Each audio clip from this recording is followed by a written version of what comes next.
Assalamualaikum warahmatullahi wabarakatuh. Selamat pagi semuanya. Yang terhormat Bapak dosen Rendeska Manulang SMSI. Perkenalkan, saya Maimunah. NIM 7203143016. Program studi pendidikan bisnis akan membawakan presentasi mengenai seminar hasil pemasaran saya dengan judul Pengaruh Citra Merek dan Kualitas Produk terhadap Keputusan Pembelian Smartphone merek Samsung. Studi kasus pada mahasiswa program studi pendidikan bisnis Fakultas Ekonomi Universitas Negeri Medan tahun 2021. Nah, adapun yang akan saya presentasikan pada hari ini itu mengenai latar belakang masalah, rumusan masalah, tujuan penelitian, manfaat penelitian, landasan teori, dan juga metodologi penelitian. Langsung saja masuk ke latar belakang masalah. Nah, latar belakang masalah yang saya ambil mengenai penelitian ini yaitu karena banyaknya produk smartphone yang masuk di pasar untuk dijual sekarang ini membuat para konsumen melakukan beberapa pertimbangan untuk memilih sebuah smartphone. Salah satunya adalah memikirkan kepraktisan dalam melakukan kegiatan sehari-hari dengan menggunakan smartphone tersebut. Nah, hal yang dapat dilakukan untuk menciptakan produk yang memiliki nilai jual dan daya saing yang tinggi dalam proses inovasi ataupun penciptaannya, perusahaan harus dapat menciptakan strategi bisnis yang tepat. Salah satunya adalah menciptakan produk yang berkualitas. Salah satu faktor yang mempengaruhi keputusan pembelian adalah kualitas produk, di mana kualitas produk ini mencerminkan kemampuan produk untuk menjalankan sesuai dengan fungsinya. Nah, apabila terdapat produk atau merek tertentu yang kualitasnya buruk atau kurang baik, maka konsumen akan enggan untuk menggunakannya dan memungkinkan untuk beralih pada produk atau merek yang lain. Selanjutnya kita masuk ke rumusan masalah. Rumusan masalah yang pertama yaitu apakah citra merek berpengaruh terhadap keputusan pembelian smartphone merek Samsung jenis Android pada mahasiswa program studi pendidikan bisnis Fakultas Ekonomi Universitas Negeri Medan. Yang kedua ada apakah kualitas produk berpengaruh terhadap keputusan pembelian handphone merek Samsung jenis Android pada mahasiswa program studi pendidikan bisnis Fakultas Ekonomi Universitas Negeri Medan. Dan yang terakhir, apakah kualitas produk dan citra merek secara simultan berpengaruh terhadap keputusan pembelian smartphone merek Samsung jenis Android pada mahasiswa program studi pendidikan bisnis Fakultas Ekonomi Universitas Negeri Medan. Selanjutnya ada tujuan penelitian. Yang pertama itu untuk mengetahui citra merek terhadap keputusan pembelian handphone merek Samsung jenis Android pada mahasiswa program studi pendidikan bisnis Fakultas Ekonomi Universitas Negeri Medan. Yang kedua ada mengetahui pengaruh kualitas produk terhadap keputusan pembelian handphone merek Samsung jenis Android pada program studi pendidikan bisnis Fakultas Ekonomi Universitas Negeri Medan.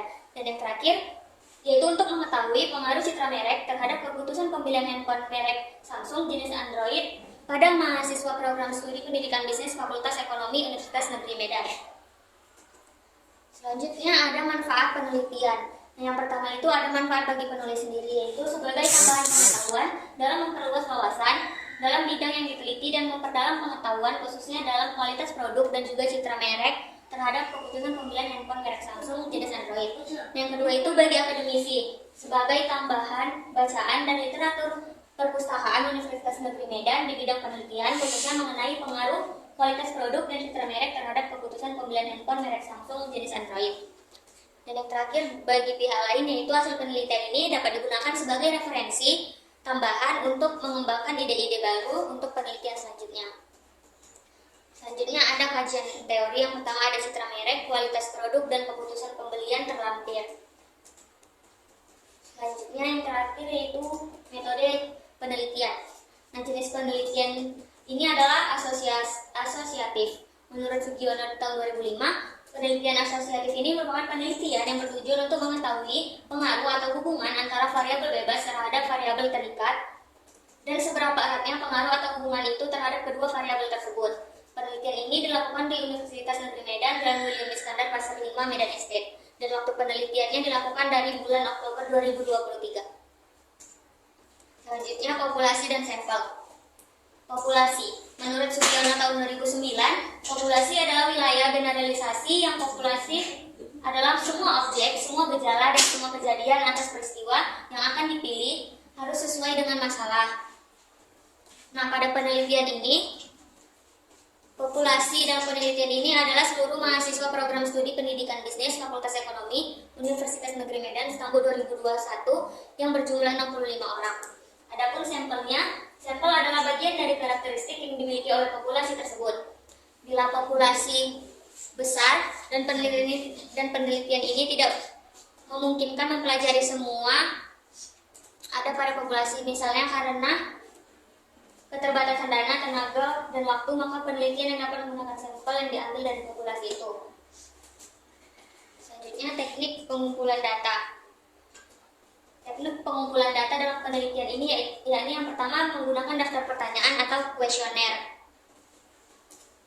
Nah, angket atau kuesioner ini adalah pengumpulan data yang dilakukan melalui penyebaran dan disusun dalam satu kumpulan kepada responden. Yang kedua itu ada observasi.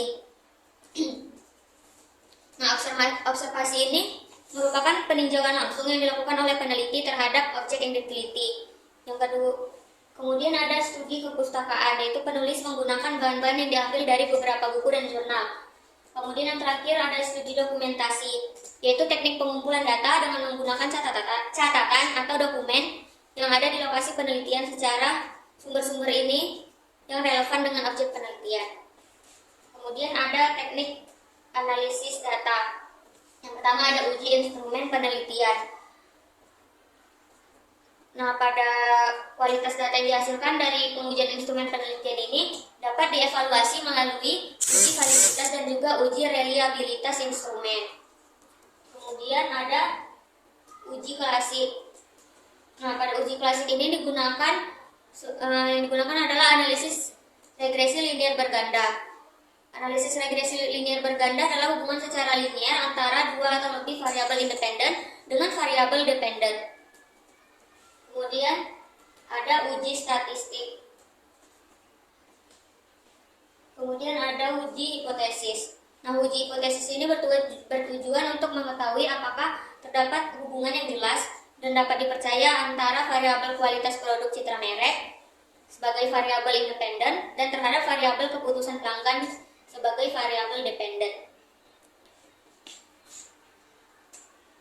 Sekian presentasi dari saya, kurang dan lebihnya saya mohon maaf. Assalamualaikum warahmatullahi wabarakatuh dan selamat pagi.